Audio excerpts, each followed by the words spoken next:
Hey everybody, Bob Babbitt here, joined by Barrie Shepley and Talbot Cox, and this is our version of game day. We have the Super Bowl of triathlon coming up on Sunday. We're talking Challenge Daytona, which is also the PTO 2020 championship. So boys, it's not often that we have the greatest athletes on the planet from Ironman, 70.3, ITU, world champions, gold medalists, Ironman world champions. Let's talk a little bit about what the course and the weather, what all that means, putting all those athletes together. And let's start with you, Barrie. You watched the ITU races. You've been covering the ITU races forever. Talk a little about the challenge for these guys for being in the time trial position for 50 miles when they've never done that before.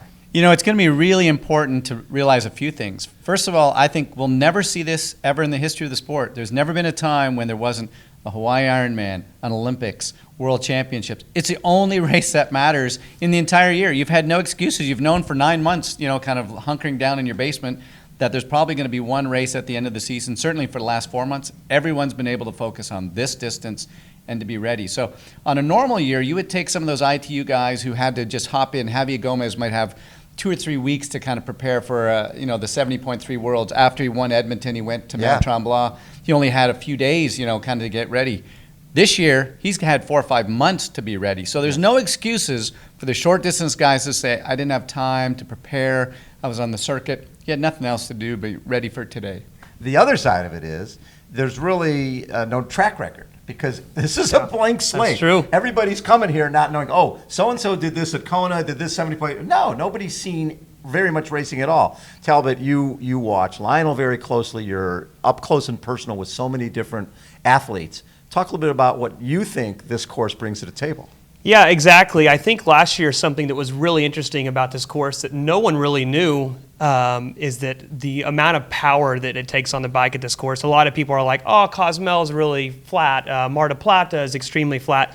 But this course, even though it's a 50-mile bike, it really favors the bikers only because there's no hills, there's no time to turn, to brake, to sit up, to change positions.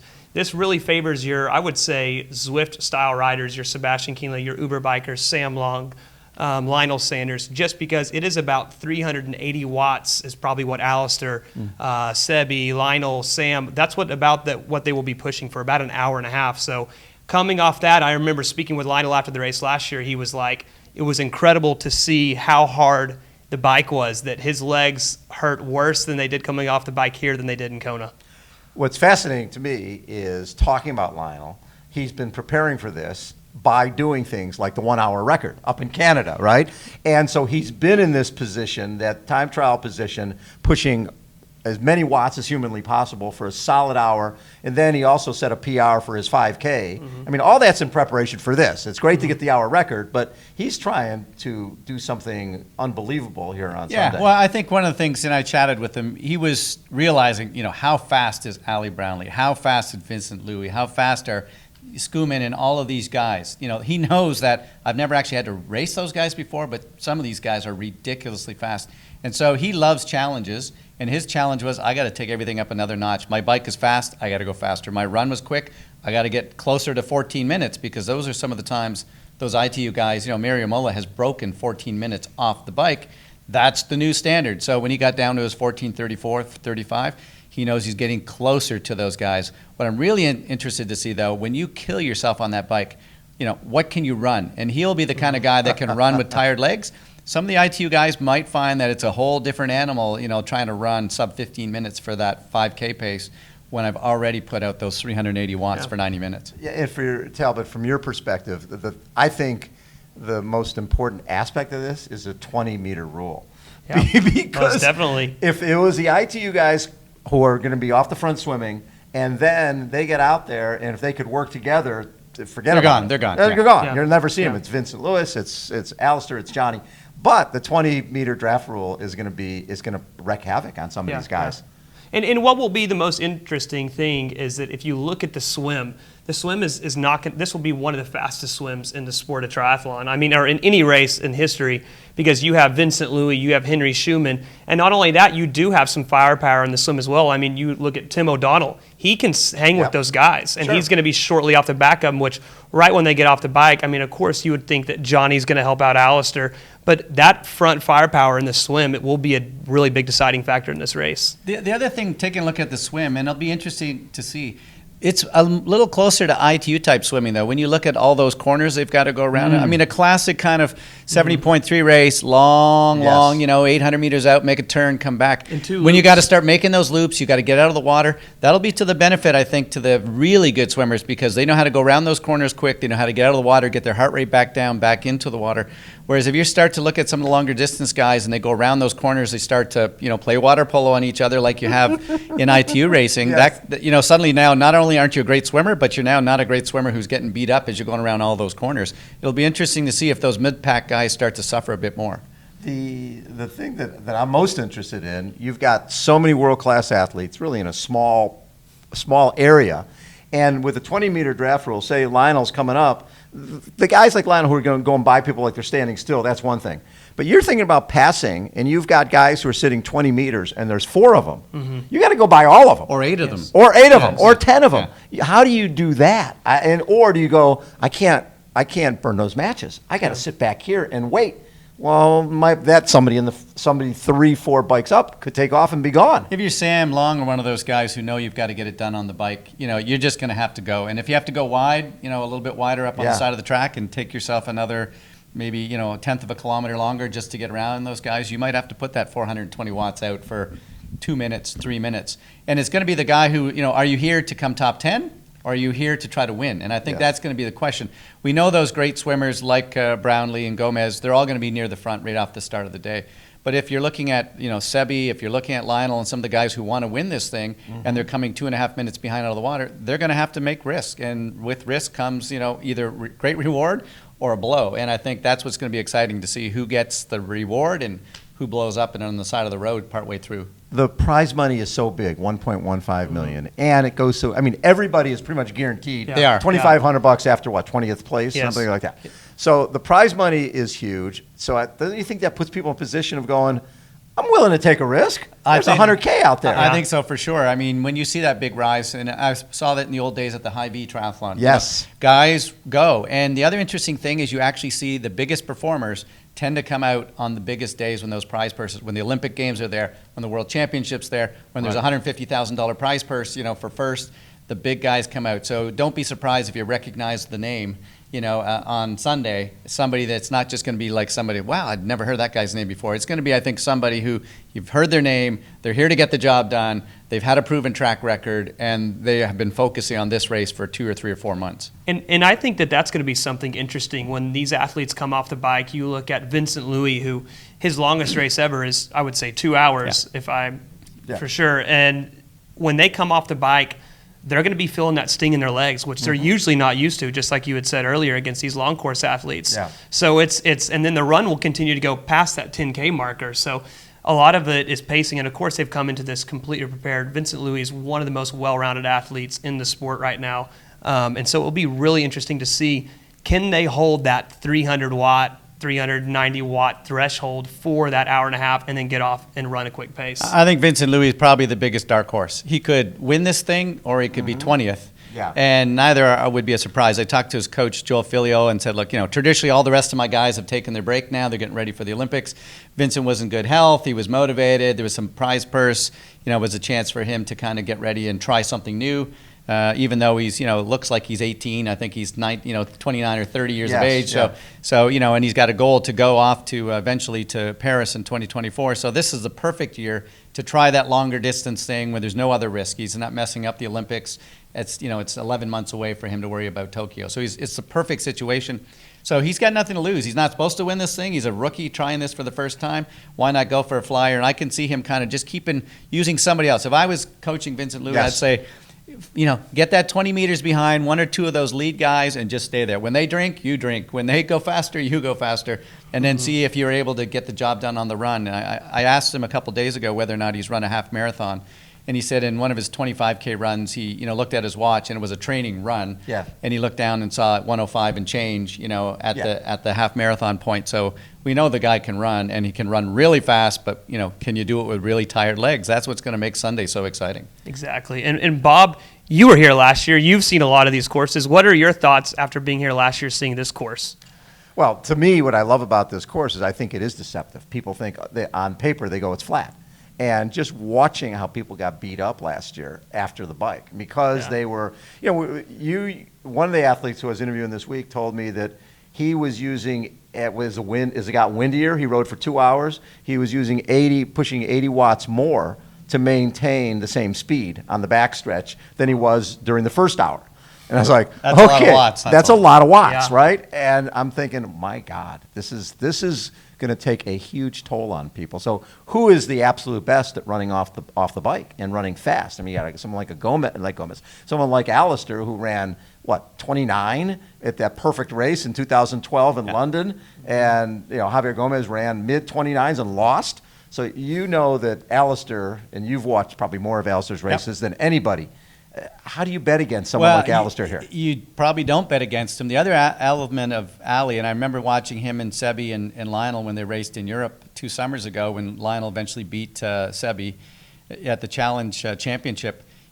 Ali does not like to not come off the bike in the lead. And he literally nearly killed himself to make sure that he stayed in the lead, but by 4 kilometers into that race, he was walking. Yes. Now he had some injuries and all kinds of stuff, but his personality is, I don't care if your name is Sebastian or Lionel Sanders or what your name is, you shouldn't be going by me. I'm Ali effing Gomez. Yeah. I'm Ali effing. And I mean, you love it. I love that about the guy. Like, even though he knew he could outrun everyone in those ITU years, 6-8 years ago, he still would destroy you on the bike. Like, he wasn't just happy enough that I'm going to win the race. I want to hurt you on the bike, and then I want to hurt you again on the run. So that warrior mentality is so exciting to watch. And that this is the right distance. He's now proven himself at Ironman. Yes. He can go. So, to race for 3 hours and whatever it turns out to be, 20 minutes, is not going to be fearful for him to just go and race this like it's an ITU race, not like it's a long distance race. He has changed the face the way if this was 15 years ago, we would have looked at this and said, okay, there's the ITU guys, they swim, they go for a little bike ride, and then they run hard. But Alistair changed all that. Right. Well, he did, and then he forced every other athlete. I know the athletes that I was working with, back 4, 5, 6 years ago. Like I said, like I can't just sit in a pack now because we'll be 3 minutes behind. He's not, even though he's the best runner in the sport at that time, he wasn't prepared to just sit in the pack and outrun you. Other guys would have been happy to do that. Never. He has really changed it, and it's so refreshing to see a guy who's not satisfied unless he's emptied the tank in every element, and he's efficient. Now that he's had a couple of years on the time trial bike, that he looks comfortable on the bike. He doesn't look uncomfortable. I'm going to be interested to see what happens with Johnny, because this is really the kind of little just step out of the ITU phase for Johnny Brownlee, where he's just trying something new. He knows that the Olympics next year are really important to him. He's already on that team. But this is an opportunity, and he's such a phenomenal athlete that he could be one of those guys who slip into a top 3, 4, 5, and it would not be a surprise at all. Yeah. Could you see Johnny ever knocking off Alistair? It's funny. I don't know. It's hard to say because no. If he goes by him, Ali will grab him by the neck and drag him to the ground. The two of them will be disqualified. Like he said, Ali in the press conference this morning, they said, you know when you're in good shape. How? Well, I can tell by the workouts with Johnny, whether I'm beating him by a little or I'm beating him by a lot. And they asked him, well, are you in good shape? And he said, yeah, I'm beating him by a lot. So, at this point, it would have to be a terrible day for Ali Brownlee, meaning, some GI problems or flat tire or something for Johnny to beat him. And that is not saying that Johnny couldn't be second or third. Right. But I've always seen that kind of little brother, big brother for the last, whatever. And what's amazing is now seeing them back training together, because there was a window there about 3 years ago when Ali was injured. Johnny was not the same athlete. Yeah. Really? He was not the same. I remember that. Not the same. I mean, if you look at their data, there was like a 1-2 or 1-3 if you threw Gomez into the mix, probably 85% of the races. And then suddenly there was after Ali stepped away with some injuries and so forth, there was probably 18 to 20 months where he wasn't on the podium even some top 5s or 6s. So he is he just responds incredibly well by being with his brother. The two of them are like, the mix. Ali, I think could probably respond better not having to have Johnny there. Right. But Johnny, when his brother's there and the two of them are pushing and in a race, and I can remember this one particular race, it was in Leeds, and literally the chase pack was just literally maybe 10 seconds back, and there was no way that Ali Brownlee was letting 20 other guys get on. And Johnny was prepared to give up. I could tell. He was looking back, and Ali was swearing at him, and they just got into town 10 seconds ahead, and by the time they'd come out of that loop in town, 4 loops, they had a minute, and the race was over, and the Brownlees, destroyed at home. But, like, Johnny was prepared to let up, and Ali there was no way we're letting those guys catch us. So there's a certain power that the two have together, and I think Johnny Brownlee is a better athlete when Ali is in the field, when Ali is racing, and when Ali's training for the same type of racing they're doing. So don't be surprised to see Johnny Brownlee have a phenomenal race this weekend. Yeah. It's two guys who also sort of connected at the hip over time. Sebastian Kienle, Lionel Sanders. The two of those guys have so much respect for each other. There's a good chance they could come out of the swim fairly close together.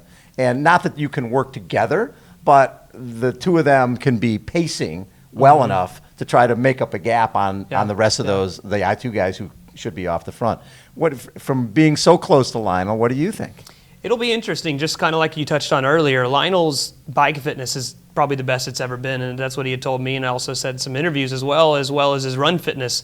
But his swimming, I asked him about his swimming. I was like, are you concerned about your swimming? And he said he had one of his worst swims in history in Kona in 2017, which is also his best result. So I think it's this far line of, do we work on the swim and improve these 20 seconds and lose it in the bike? Or do we work on the swim and improve 30 seconds and lose it on the run? So this race is one of those races. In Ironman, you can say you never will lose the swim you will never lose the race on the swim. But this race, you don't really know, because I think Sebi and Lionel and Sam Long, those athletes, if they're anywhere north than 3 minutes, it's going to be a tough day for them. Yeah. And you see anybody like a Daniel Beckegaard or some of the guys who we don't know that well making an impact and potentially winning here? Well, maybe I'm curious. Top 5? I'm curious, on somebody like I think Vincent Luis is the biggest dark horse. Could be on the podium or could be 20th. The other one is Morgan Pearson. Just had that phenomenal half marathon run recently, so we know he's running well. He's swimming faster than, let's say, the longer distance guys. Yes. And so the only question mark for me with Morgan is just, can he put out that 375 to 380 watts for 90 minutes? Can he do that? Because I think he runs really well off the bike. I've watched him in the last 4 or 5 years, regardless of how tired his legs are at an ITU. So I think he'll have a really, really good run. But if he loses 5 minutes or something like that, 4 minutes on the bike, then he's not going to be, he'll be 20th. Yeah. He's not going to be a factor. But he's one of those guys that could be there. And the one that no one's been talking about, and I'm not sure why, I don't know what his fitness is like. I haven't had a chance to speak to him, and that's been the oddity of this year with not seeing athletes, is Ben Canute. I was just going to say that, yeah. You know that Ben is going to be a factor in the water. And Absolutely. I think his personality is not going to let guys bike away. Like whatever Ali's doing, he's going to do that, Gustav and so forth. So he's going to follow those guys. And then the question mark is, can he run as fast as he needs to over 18 kilometers? But he's a tough as nails guy. This is his only race. He's had a podium at 70.3 Worlds and others. So, he likes to be the top American, and this is racing in the hub of America, in this event. He loves when people count him out. And when he went to Chattanooga and went off the front, was not afraid of the moment, 70.3 Worlds, went off the front, took Javier, he had a hell of a run to run him. I think he had to run like 110. One of the best runs you've ever seen. Ever. Yeah. Right? And then the following year, people forget, with Jan Frodeno and Alistair Brownlee and Javier Gomez, 1, 2, 3 in South Africa, who was in 4th, but Ben Canute. So when the spotlight is on, sometimes that guy can step up, and his wife's about to have a baby within the next couple of weeks. I think he seemed very confident, and he loves the fact that nobody's talking about him. Yeah. I had an email sent to me to say look out for Andreas Salisberg, the Swiss kid. So he's got that ITU background, but he's also played around with those longer races. But the odd thing of this year, we haven't got 1 or 2 or 3 races to build some history on. Like in many athletes, this is it. So have you been training in the cold, or have you been in Florida or in some warmer climate, whatever the case may be? So it's really difficult to say. But I think everyone is coming here, and I can't imagine with everyone knowing they're going to take their break after Sunday, go for it. Like, Yeah. go for a This is flyer it. because Nothing to lose. this is sort of like the Olympics. You know what? I'm going to go for the win, and 19th is as good as 4th kind Yeah, of thing. yeah. So should we pick guys and then talk about the women's race? Let's do it. Let's go for our third place, our podium picks. All right. Oh, am I starting? I'm gonna for third. I'm going with. I'm gonna go Sebastian Kienle in third. I'm going to take Lionel Sanders for the podium. Oh, for third. For third place. Third place. Okay. I think I'm going to go with the current world champion Gustav Iden. There you go. So Yes, I would go with. I'm going with Vincent Luis for second for the silver. Ali Brownlee for the silver. Okay. And I'm going to go with Ali Brownlee for the silver. I remember being in St. George 70.3 off a hard bike, and Lionel outran Ali. So I'm going to have to go with Lionel Sanders for the win with Ali in second. So I'm going to pick Mr. Sanders for the win. Is this a Norwegian flag? I've got Gustav for the win here. So I think we got pretty close to the same animals out Yeah. I've got Alistair for the win. there. Okay. Oh, yeah. Swapping over here. It's right here. Here you go. Oh, I got the wrong flag. Okay. So that's it's going to be an incredible race, and it's kind of like what we said earlier.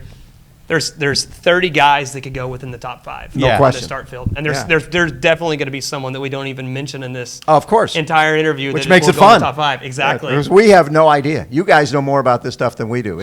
That's why they do the races. Otherwise, you send your resume in. Exactly. It means nothing. This is chatter, but what's great about it is when we have that opportunity. Because most of the races that you and I attend, if Yes. there's like the Ironman or 70.3, when there's 3 or 4 pros, Mm-hmm. and you sort of know the podium before the race starts. Just the Yeah, color yeah. of. Just the color Yeah, of what Just medal they're this, going to get. that. Exactly, But having exactly. 60 of Yeah. the greatest men on the planet racing is so cool. So And speaking on that too, Yes. what was a big deciding factor in this race will be the wind and the weather. Absolutely. Which is, Yes. I think that you have the weather We stat do. for Sunday. for the men's race, it's supposed to be 70 degrees, and they say 5%, 5-mile-an-hour winds, and that's for the 2:00 start. And That's pretty good conditions. I mean, I you think can that's ask really good. wetsuit swim, they're probably going to be about 62, 63, so it's not brutally cold. But No. But if you need a wetsuit, those athletes who benefit by a wetsuit will certainly benefit. So do you think it will be a wetsuit swim? I will be incredibly surprised if it is not. It's not Oh, going to yeah. warm up That dramatically. water's not yeah, 70, Yeah, it's low 60s right now. The water is. Yeah, 63, I think. Yeah. So And throughout the week we've been here, the wind tends to pick up during the day, which is Yes.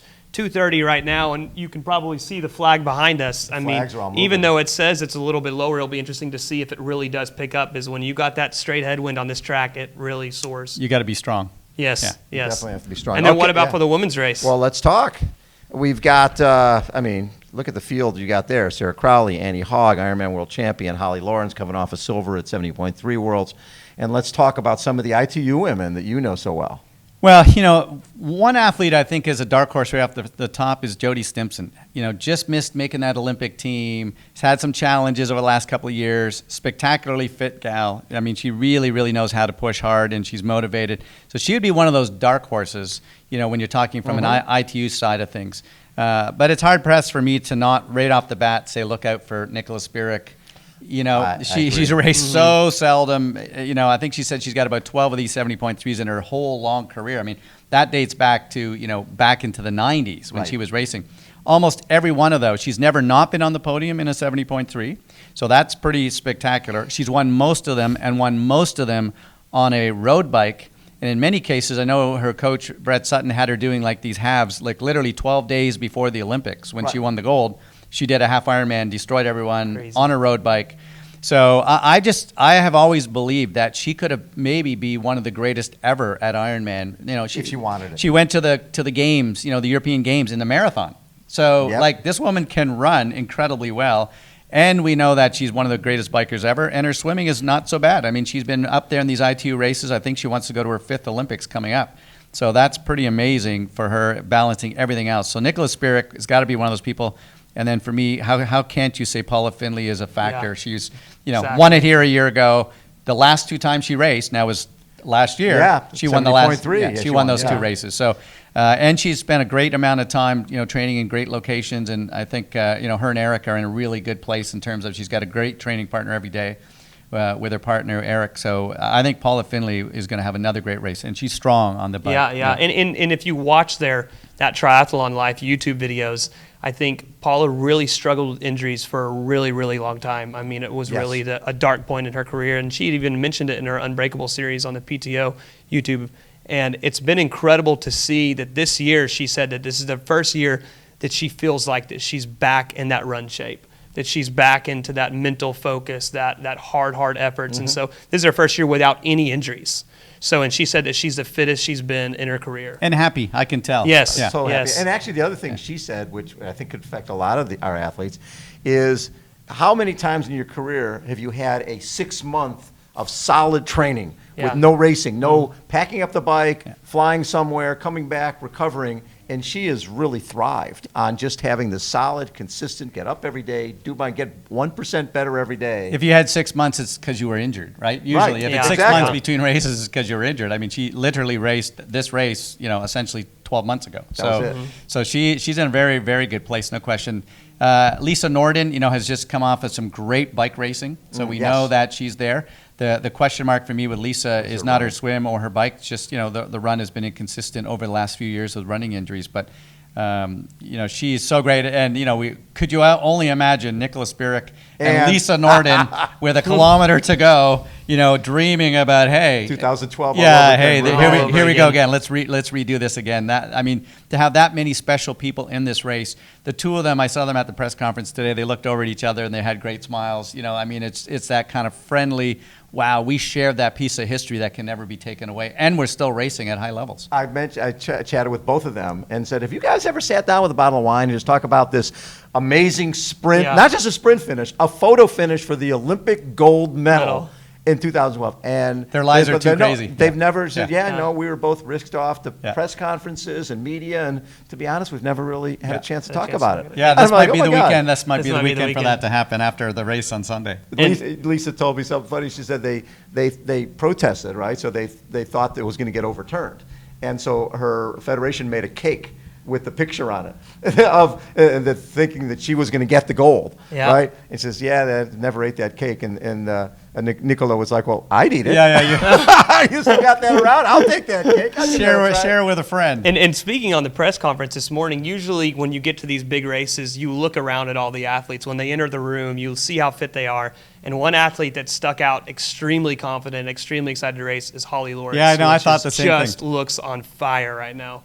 Yeah, no, she carried herself like she's got a mission. And it'll be interesting to see. I mean, when you look at Holly's resume, boy, this is that distance, this is that format. She's at the right time of her life in terms of age. I mean, she's got everything going for her. And when this is the only race that matters, I mean, someone is going to be the /Olympic /World Ironman. You put it all together in one pie, and that's what you just won this year. You got all the marbles into one basket. So it's going to be very interesting. What I love about Holly too is, and you guys saw her at Nice last year when she took silver, and she thought her career was over. Not that long before that, when she shattered her foot. And for her, you could see the emotion come out when I'm back. I'm back. And I think what this year has done for all of us, it makes us appreciate what we have. And I think for our athletes, you can see it with Sebastian Kienle, you can see it with Holly, just being back racing again. A little bit of normalcy in a wacko year. That I don't think they feel the pressure of, okay, there's $1 million on the line. I'm getting to race. I'm getting to have fun. The PTO has done a phenomenal job, in every way that you can imagine, allowing that. And I've heard it probably, 60 times by those elite athletes. Like, they helped that small race in my country so that my locals got a chance to race. And PTO's, a dozen races, they helped the one that I put on in Canada. But Australia, and I think there's one in Brazil coming up. So that helped, because these athletes, it's not really the names here so much. It's the kids back home who are 22, 24, and they're starving. Those races and the little budgets that they've been able to get those stipends from the PTO is a reason why they'll still be racing in 2024 and 2026. Because there's this moment when you're kind of looking at your parents and they're going, hey, dude, Visa Bill's got $11,000 on it. It's time to come work at Dad's shoe store, whatever. So they really have gone out of their way. And I think the elite, the top end, whether it's Ali or Holly, they really appreciate what they've not just done for themselves, but for those athletes who aren't even here, because they're going to need that help over the next 12 months. Exactly. Who are you thinking on the women's side? So we haven't even chatted about Sarah Crowley and Annie Hogg, who both are obviously great runners. I and think great the cyclists. swim will be so interesting in this race as well, because you do have, of course, the fast swimmers, but you don't have that fast front pack. Right. So you have Lauren Brandon, who's going to be pushing Holly out of the water, and it's if Holly can stay on her feet and push her out of the water, and how big of a lead can Holly I get? think And Lucy Hall will probably. Hall. Yeah, will be in Lucy there. Hall, yeah. Yeah, and Lucy Hall. could be one of those kind of, like she rides incredibly well. If she gets away, suddenly you've got your 2 or 3 minutes there, and then it can be over. Yeah. Right? People start looking at each other going, second place is a lot of money. I'm Yeah, gonna hang yeah. here. And that's essentially what happened back in Australia on Holly's breakthrough race. Everyone was like, who is this girl in this pink suit swimming on Lauren Brandon's feet? And then I think she ended up breaking away. Or was Lauren in that race? Maybe not. But I think Holly swam off the front, and she was pretty much solo all day, and she just opened up that gap. And that's where she took her first world championship. The interesting thing on the women's side, a lot of these women have not raced each other short versus long. Exactly. I think the men have a little bit more because Javier's been racing and Ali's Alistair been out there, racing, and yeah. a few of those others. So I think I'm actually getting a sense that the women are a bit more nervous than the men because particularly long distance women don't know what to expect from some of these shorter distance women coming in. How fast do they swim? Yeah. Because many of the long distance women, if you throw people like Holly out of the mix, they're phenomenal bike runners, but their swim has not necessarily been their strength if you're talking about Laura Phillips Laura Phillips is some another of those one. other athletes. So now if you suddenly go, wow, what if I lost 4 minutes in the water? What if I lost 4.5 minutes? So it's going to be very, very interesting. And you know that they've got that capacity. They're not going to drop. They're going to continue on right to the finishing line. No question. Exactly. I mean, listen, you make up one spot, that's $10,000. Yeah. Yeah. There's a lot at stake. all the way down the line. And someone like Anna Hugg, who is not the best swimmer, but she's not at the back of the pack No, on 'cause swimming. she was an ITU gal. Which will be, for and years. just flies on the bike, which will be so interesting to watch someone like her race. This really will resemble much of Annie Haug's career, which was, there's people up the road, and I got to put my head down and catch that pack. And if I think about many of her podiums in the World Triathlon Series, it came from hunting. head down, got to make up some time out of the water, drilling it, getting closer on the bike, and then just relentless on the run. And, I can't imagine anyone else within a minute or two of her 18-kilometer run split. So, if she can get close off the bike, do not kind of start handing out the checks before she gets to the finishing line. And I think she's got a little unfinished business. I think when she left the ITU and left Olympics, she felt that she'd never really had that great race, well, she didn't get the medal, right? She didn't get the medal. Now you got Nicola. Now you got Lisa Norden. Right. Now you got Jody Stimpson and these athletes in the field. So it's a chance not just to knock off the people I did in Hawaii, but some of the people who are back part of my past. And another athlete who is completely refocused with the new coach and everything is Emma Pallant. Yes. Who is just has an incredible run. So depending on where she can come out in the water, get settled on the bike, and if she can come somewhere near that front pack on the bike, I mean, her run is just deathly. And Sarah Crowley came over to the States, I think a couple months ago, Yeah. just to really focus on this race. Think about how much all of these athletes have had to sacrifice. Some of them have had to leave their countries early. Yep. The entire world is under this odd COVID experience that we're all going through. Some countries are coming out of it. Some are going into a worse situation, depending on which side of the world you're on and whether you're coming into spring or going into the fall. Right. They've all had that stress, and am I going to lose my year completely? And some of the Olympians who you can imagine, back in January, you were dreaming about being in Tokyo. Yeah. And it didn't happen. And psychologically, I saw some of those athletes having to try to come out of it. Some of the federations aren't even letting their athletes leave their own countries. Right. So it has been an odd year. I know we all can't wait till the clock rings midnight on December 31st to get into 2021 because we are looking for another year. And this has been such a beacon of hope for all of us, this race. And I think the PTO has done an incredible job. I mean, they have kept us so secluded in this little bubble that they have basically mimicked from NASCAR. We've all gone in for tests. Every time I feel like I walk through a door, I get my temperature taken. I mean, it is just, they are so on top of it. It's been great. And we're talking for television, we're talking on Sunday morning, and these are all Eastern times, but the show goes live, 9:30, and that's protriathletes.org, correct? Yep. The show goes live at 9:30. The women's start is at 10.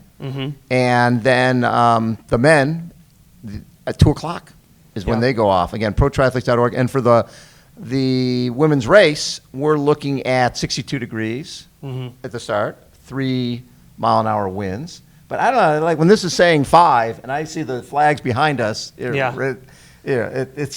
It's ripping. Yeah, it's supposed to be 5-mile-an-hour winds right now, and it certainly is more like 8 to 10, if nothing else. The other interesting thing is not just the streaming that's happening, and I mean, I've never seen this many cameras other than at the Olympic Games. Like when you look at the amount of technology that's around this incredible stadium, it is wired for this sport. You've got a lake in the middle of a track that holds 120,000 people. You've got a 4-kilometer, paved, spectacular velodrome, you might as well call it. It is. And then the run. I mean, this place has been designed for triathlon. And on top of all of that, I mean, I think there's 100+ countries that have now taken the feed. They're going to be showing up on all of their major, TV channels around the world. So this is huge. This is, second to the Olympic Games in terms of coverage of the sport. Our sport needs it. The athletes need it. It's a great opportunity. And when you realize that, this is an impetus to go into this next 24 months of Olympics, this is a really exciting way to have not lost an entire season. What I love when I look behind me is I see the Ultimate Triathlon Playground. Oh, huge. Oh, yeah. Can you imagine? This is a whole week festival, right? A whole week festival where you've got you have bike rides, you got TTs going on, you got camps, you got clinics, you got a rock it's concert. Malulaba on steroids, in terms of, Yeah. you think about it, you can do everything you want all in this one location for a week, and you don't even have to shut down any roads. You're not interfering with the roads and stuff. You can literally have a race at 7 in the morning or under the lights at 9 o'clock at night. So before we wrap up, I just want to say that what you have done just with bringing the ITU to life, right? Those races that you've been commentating on forever, I really appreciate it because it brings us inside those athletes. And we can't see what's happened to Malulaba. We can't. You're bringing that to life. It was a great honor for 2.5 decades to be a part of that. And when I see like people that are now retired and they're coaching now, like Rito Hugh, who is Nicola's partner, went to 2 or 3 Olympic Games, has medaled at World Champs. Now he's super dad. Yes. And I get the odd email from these guys. So it's been wonderful to just be able to be a fly on the wall to watch excellence. Yes. And this weekend, all 3 of us and all of the hundreds of thousands of viewers, and millions around the world are going to be excited to say, wow, this is something I care about. It's a year that we didn't know that we're going to have sport, and all these guys care about one thing. This is the Super Bowl. This is the checker flag. This is it. This is a big deal, and these guys are here. They didn't come around the world for nothing. They're going to go for a flyer and see if they can win this thing. And Talbot, what you've done that I appreciate is bringing us inside, right? You take us inside with Tim and Rinny and Izzy and with Gwen and with Lionel and with all the features that you're doing. Otherwise, I don't think people understand that our athletes are just like everybody else. Yeah. They're age groupers who happen to be good at it. Really right? fast. Who happen to be better, right? Fast age groupers. And I think a lot of times people watching our athletes don't understand that they have lives, that they have complications, that they have money issues, they have things like that. And you bring that to life and make our people relatable. Yeah. That's really what it comes down to. Well, Bob, I think that when I've told you this story 100 times. When I was 9 years old, I was sitting behind my computer watching every Breakfast with Bob episode. It's crazy though. That was 30 years ago, Bob. But it's crazy. I think what it all comes full circle is PTO's motto, and we're not just sitting right here preaching this, is better together. Right. And they haven't just come into our sport and be like, oh, look, we know what we're doing. Everyone else step aside. They've gotten Bob.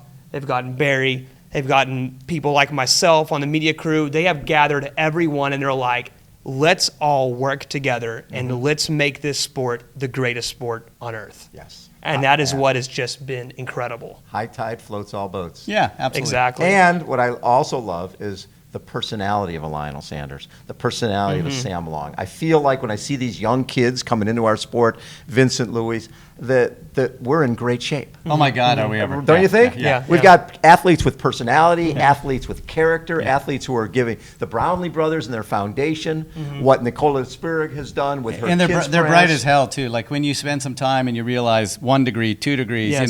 like all the things I do. I run this charity. I sit on that board. I work. I don't just go fast in my sport. I do all these other things, and they just are great citizens of the world. And the last thing that is really exciting for me, and it happened way back in 1989, is the equality. Equal for men, equal for women in terms of prize money, equal for distance. And it's not a surprise that you see so many world-class women in this field picking this sport. You know, Right. and if we take a look at the age group stuff that's happening this weekend, 45 to 50% of the field out there will be age group women and young girls getting started in the sport. It's in a really healthy place. I always say that our sport is an equal opportunity abuser. Totally. We don't care if you're missing a leg. We don't care if you're 90. We are the fountain of youth. You can do this sport forever. And the fact that PTO is doing what they're doing, they're amplifying it. They're bringing it to life. They're basically injecting it and taking it to a level that it's hopefully going to take us to a level we have never been at before. In which a lot of people are probably confused. Will this just be a one-time race because of COVID? What is the PTO? What is their message? And I think if you just take a look at the media this weekend, the Unbreakable series they've been releasing, they're releasing an incredible short documentary. Actually, today it just got posted if you check out their YouTube, called Unbreakable. They want to take these individual characters and bring them to life, Yes. just like your other sports, like the Basketball, UFC, yeah. basketball, all that. And so that is the main goal, is this is an entertaining sport. How can we grab the age groupers, the amateurs, the youth, and put them all together and work together? Right. And bring more in. And bring more in. Bring more in. We want people Exactly. to watch this. They see it on television. They go, I want to do that sport. Like, think about it, back to the Julie Moss and the crawl, and that led to people watching the sport and led to people participating in the sport, and that was really the golden era. And now we have the potential to do it again. Yeah, yeah. Thank you, boys. Well, we has have been- to pick our podiums. Oh, our podium. Sorry. for Thank the you. female race. Podium for the female race. Let's see. Let's start with bronze. Am I starting? Yeah, go Okay. for it. I'm going to go with Annie Hogg for bronze. I'm going to go Holly Lawrence for bronze. Oh, bronze. Bronze is tough. I'm going to go with Nicola Spirig For bronze. for bronze. Okay. I'm going with Nicola Spirig for silver. I've got Nicola for silver as well. I'm going to go with, let's see, probably Emma Pallett for silver. Okay. And, I really I'm going with Lisa Norden for gold. I just changed my mind from a few minutes ago. I'm going to go on the Ooh. Canadian side. Paula Finley. There we go. Two-time here. Wow. I can't go back to Canada and No. not go for Paula Finley. Absolutely. Okay. I've been on the fence about Paula. I think she's in incredible shape. After seeing Holly Lawrence do some hot laps Yes. around the track and how fit and motivated she is, she's going to need to race from the front all day long. Which you But I can. think I'm going to need the UK flag. I think right behind you. I'm going to go with You're going Holly Lawrence. I love it. Holly Lawrence. Boys, it's been an honor. I don't know where my flag is, but I don't think it matters. It's all good. It's all good. Thank you so much for taking Yeah. time. For Barrie Shepley, for Talbot Cox. My name is Bob Babbitt. Again, 9:30, everything kicks off on Sunday. That's Eastern Standard Time. That's the lead into the women's race, which starts at 10 Eastern Standard Time. And then keep watching, and all that's at protriathletes.org. The men's race starts at 2. If you have not watched triathlon before, you are in for a treat. This is going to be really, really special. Thank you, boys. Thank you very much. For the guys here, we're out, and we hopefully will be watching with you guys on Sunday. Thanks so much for checking us out.